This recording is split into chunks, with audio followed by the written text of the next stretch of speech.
Hello everybody, hope you're all doing well. Welcome back to more CSGO news. A couple of stories as per usual will be timestamped down below. The first of which now confirmed, which we talked about, brought to us by Fishy Dude over a month ago. Now confirmed by Decay as well. It seems to actually be happening, which is pretty shocking. What could be one of the largest, if not the single largest transactions in CIS history. Yes, I said CIS, that being Virtus Pro potentially returning to the CIS where they did begin CSGO with a brand new lineup trying to acquire the AVANGAR lineup, which I think a lot of people out there are arguing, or could argue, is the single best, if not a top 2 CIS team across the entire world, comparable to the likes of Na'Vi. And with all of this being said, you know, we talked about it a month ago, and when this first happened, I know there's a lot of backlash around the organization as Virtus Pro, right? Whenever they spend big money, does it go very well? Well, history in terms of, I guess, most recently, which was a while back even then, when they signed those big boy contracts, they emptied their wallets to sign the biggest contracts at the time, 5-year contracts for all of old Virtus Pro, which fell apart shortly after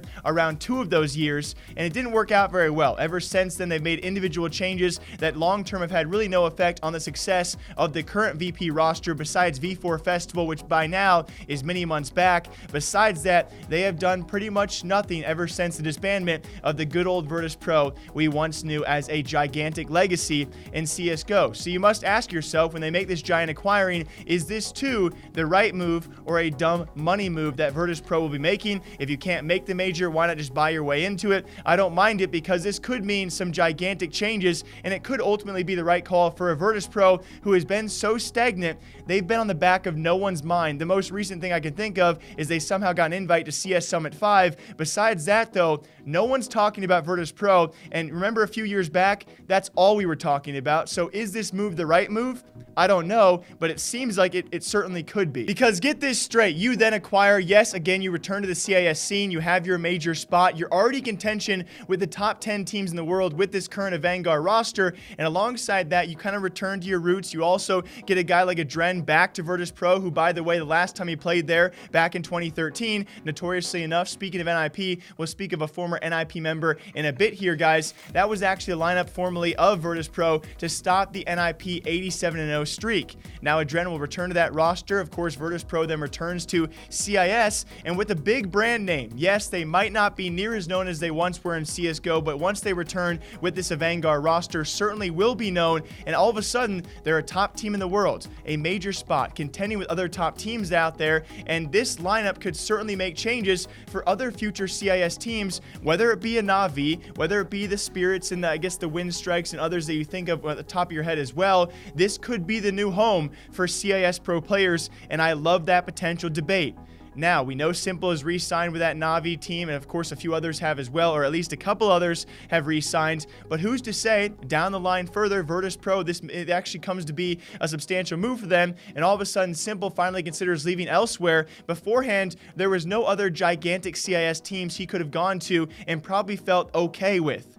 Now, all of a sudden, he has a Virtus Pro roster who's back in the CIS with a dominant AVANGAR roster as a part of that lineup, and Simple sees a brand new home he could actually improve to become an official top 5 team in the world. This is a ground-shaking move. I cannot wait for it to actually be finalized. Thanks to Decay, thanks to Fishy Dude for, of course, bringing the initial leaks and confirmations around this story as well. What do you guys think about this? Virtus Pro are trying to make a return to prominence inside the CSGO scene with the AVANGAR roster. From right now, I like it. But with that being said, speaking of something that I would say I like because I'm a North American fanboy, that's going to be the GenG roster announcing their 4th member. My boy SOM has now found his new home, obviously leaving Envy, and that roster has been ever so stagnant. If we're going to talk about stagnance when it comes to a team like Virtus Pro, Envy has also had this. You know, I talked about it in a tweet yesterday as well. You know, when you think of Envy, I think of JDM.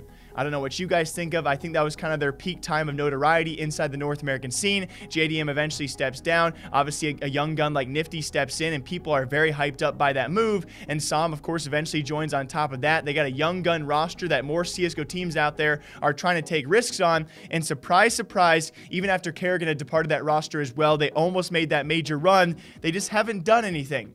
And so now we have this GenG roster acquiring a majority of Cloud9 with that trio alongside now SOM. They'll have Sick as a stand-in player. Sick, though, will not be their 5th member. That apparently is coming soon. And I have to be honest with all of you guys. I love this roster. I'm a North American fan.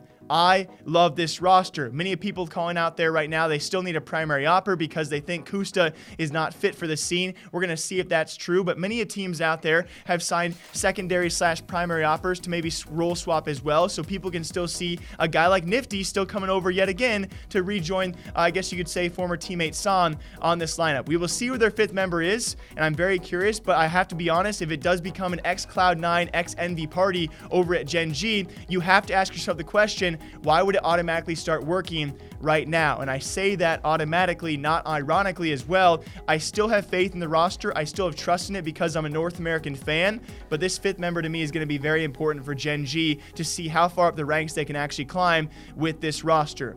It's still a very good roster. It's just if these guys that are all in these weird forms right now, if they can really peak, which is a lot to ask, you know? Whenever a team makes a giant move out there, I think a lot of contention of the conversation becomes, can said player peak? Can this player peak again? You look at a guy like Config, can he reach his peak again? A guy like GetRight, can he peak again? And so that's a lot of trust to have if a player can show his top form. GenG is looking pretty solid.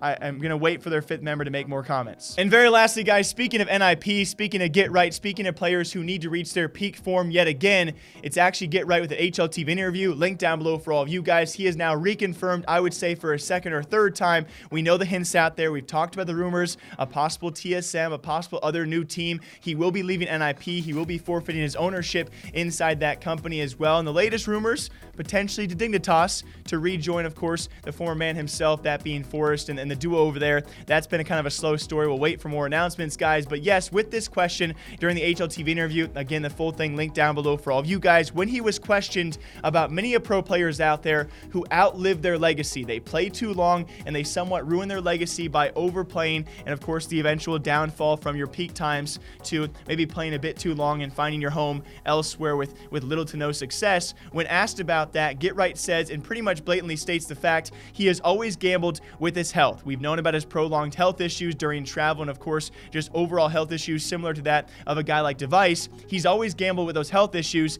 and this time around he's going to gamble with that said legacy. Pretty much confirming, yes, he'll be leaving NIP where he formed his legacy and going elsewhere to gamble with it. I'm just super curious where he will be going to gamble with said legacy. Until next time, I hope you guys all enjoy breaking down CSGO esports gaming news here every single day, all day long. As per usual, my DMs are open. The comment section is open. If you guys have a story, feel free to share it, and I'll share it too. Until next time, take care, drink coffee, orange juice, water, whatever you want. I'll be back here all day long, okay? Bye.